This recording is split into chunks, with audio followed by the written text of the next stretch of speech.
બાળકોમાં મોબાઈલની લત જોવા મળી રહ્યું છે ત્યારે અમદાવાદની ડિવાઇન ટ્રસ્ટ દ્વારા બાળકો મોબાઈલથી દૂર રહે અને ધર્મનું પણ જ્ઞાન મળે તે હેતુથી ડિવાઇન દરવાડિયું શિબિરનું આયોજન કરવામાં આવ્યું, જેમાં શસ્ત્ર વિદ્યાનો કાર્યક્રમ રાખવામાં આવ્યો હતો।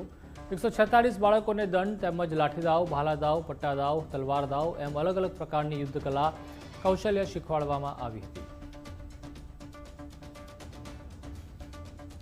તો જે રીતે બાળકોએ તમામ પ્રકારના યુદ્ધ કલા કૌશલ્યના દાવ પ્રદર્શિત કર્યા હતા। સતત 5 કરતાં વધારે વર્ષથી ડિવાઇન ટ્રસ્ટ દ્વારા વિવિધ પ્રકારના બાળકો માટે કાર્યક્રમ અને શિબિર યોજવામાં આવે છે। બાળકો ભણવાની સાથે સાથે કંઈક નવું જાણી શકે અને શીખી શકે તે માટે તમામ પ્રયત્ન કરવામાં આવે છે।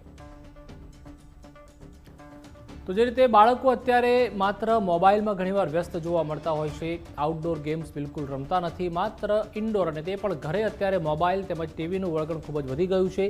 વાઈફાઈનો જમાનો છે ત્યારે બાળકો કંઈક બહારનું શીખી શકે આઉટડોરમાં, અને ખાસ કરીને પોતાનો સ્વ બચાવ કેવી રીતે કરવો એને લઈને તલવાર દાવ તેમજ દંડ તેમજ લાઠી દાવ તેઓને શીખવાડવામાં આવ્યા હતા।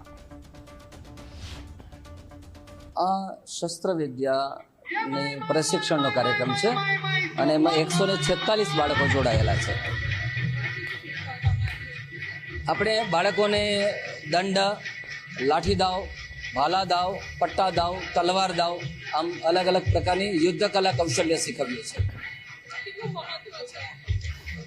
સામાન્યતઃ આપણે ત્યાં આપણે એવું માનીએ છીએ કે પુસ્તકો ભણી અને એ પરીક્ષા આપો એટલે માણસ પરફેક્ટ થઈ જાય, પણ સ્વરક્ષણ માટે આપણે લોકો હવે ડિફેન્સિવ પણ રહ્યા નથી, એટલે આપણી જે વૃત્તિ છે એને પ્રશિક્ષિત કરવા અને આપણું શારીરિક પ્રશિક્ષણ માટે આ યુદ્ધ કલા કૌશલ્ય આવશ્યક છે।